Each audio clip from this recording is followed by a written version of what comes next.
What's good? What's good, everybody? Welcome back to another episode of The Urban Platform Speaks. Make sure to like and subscribe as you tune into the channel, check out the content. And with that being said, man, I want to play some audio. I didn't get this guy's name, but the audio in this audio, he speaks about the secret society, the Black Boule secret society, right? Now, he don't specifically mention LeBron James, but he do mention um, people in the circle that LeBron James that we have seen LeBron James associate with, right? And also when he describes this society, it's basically, and the way they move is the same way that LeBron James move, right?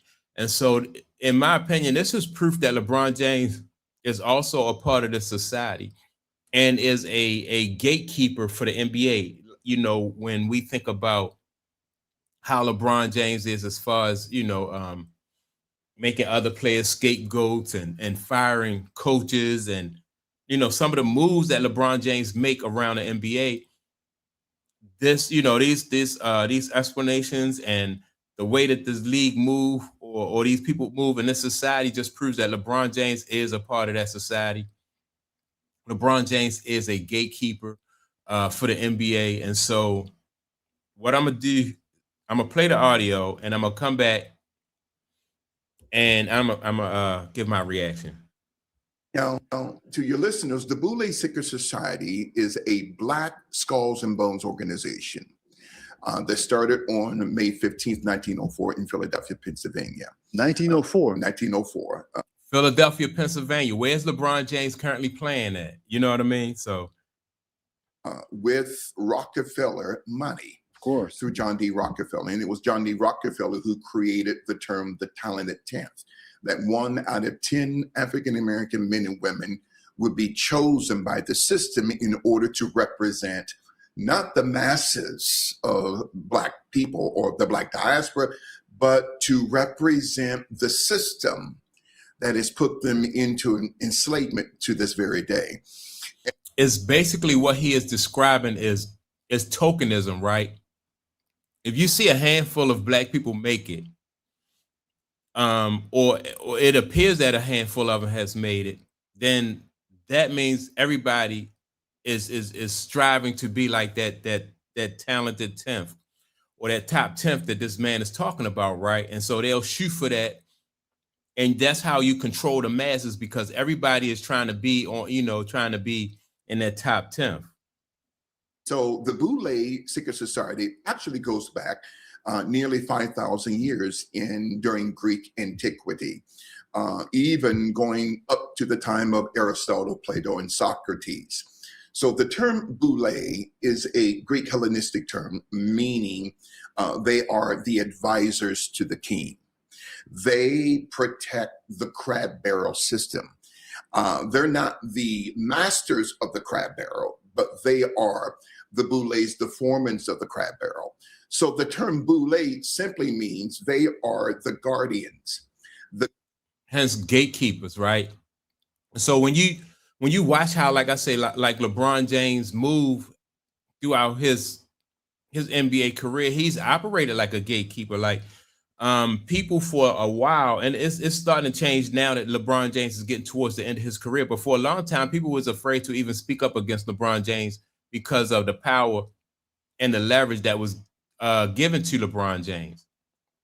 Now that LeBron James is getting closer towards the end of his career, and his power and his leverage is starting to decline, more people are speaking up. Now, you always had some people who didn't really care about his power and his leverage, and they wasn't in a position to be affected by his power and his leverage, so they spoke up. But now, it's on a decline.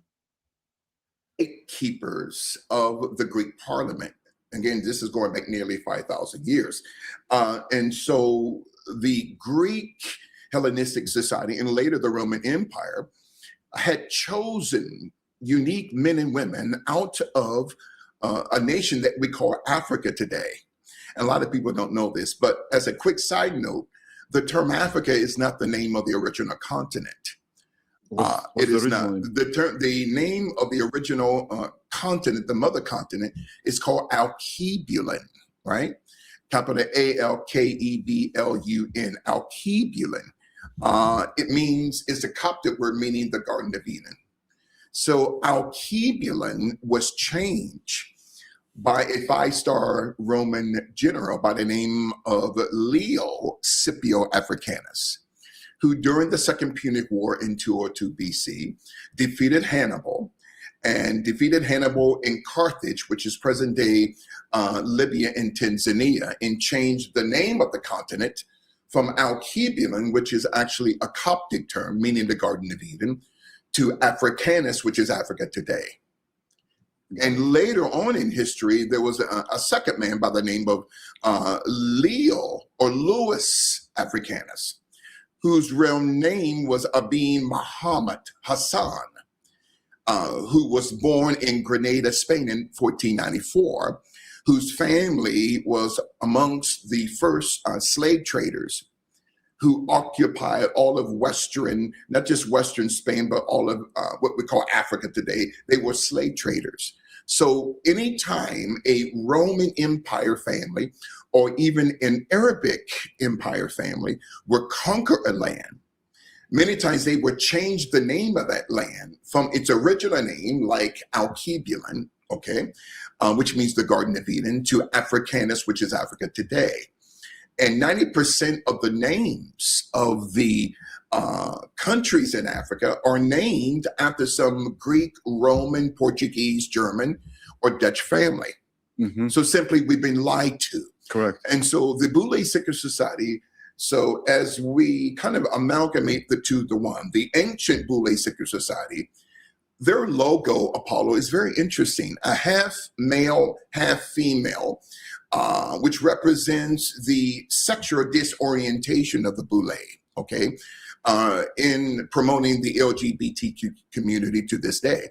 So a half male, half female with breasts and half lion with this left paw on a skull. That's the ancient Boule logo going back 5,000 years. Now, the present day logo is the same entity, but its right paw is on what we call an urn, URN, which they keep the. Now, I know you can't see this. I'm watching this video and you can't see like this this illustration that this guy is showing with the logo, or but if you look at the tattoos for LeBron James, like his tattoo resembles, I don't know if it's the exact same, but his tattoo really resemble that. And anytime you look at these tattoos, like on these athletes, or no, I'm not even gonna say athletes, on LeBron James, I wonder like what inspired those tattoos, right? What and what do those tattoos represent? Because LeBron James was young when he got, some of those tattoos. And so what influenced him to get those, what inspired him, and what do they represent? I would like to, I would like somebody to ask LeBron James that. Those tattoos are not just something that, just pop out of the, out of the air. So that I don't even think, like, if you was to ask LeBron James where those tattoos came from or what inspired him, he may not even really want to answer those questions. Is of their people. So when you connect the term skull urn or urn skull to your listeners on Google Images, it's connected to Luciferian witchcraft. It's connected to witches and warlocks wearing necklaces around their neck or around their wrists or ankles with the ashes of their dead loved ones. So when we study the life of Kobe Bryant, who eventually became a member of both the Thee Lima. All right, so he getting ready to get into Kobe Bryant right there, right? But I just wanted to speak about like LeBron James, like when you watch and he mentioned some other guys, some other people, Obama. He's going to mention Obama in here, and P. Diddy and Jay-Z, right? And we see how those guys move. Jay-Z, we see how Jay-Z move. We see how P. Diddy move, and they have been known. Those guys have been known to be gatekeepers, part of this secret society. A lot of people consider those guys to be a part of secret society. And these are people that LeBron James associate with, all these guys, you know. And so I think that, you know how they say birds of a feather flock together. They move the same, you know, LeBron James basically moved the same way as these guys do. He hang with these guys.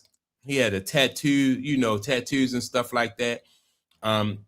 He do everything in his power that he can do to show his allegiance, you know, with the hand signals and stuff like that, right? And so it's easy to spot somebody like that because they make it known without really saying anything what they are a part of. So that's my take on it. I just think it's something interesting.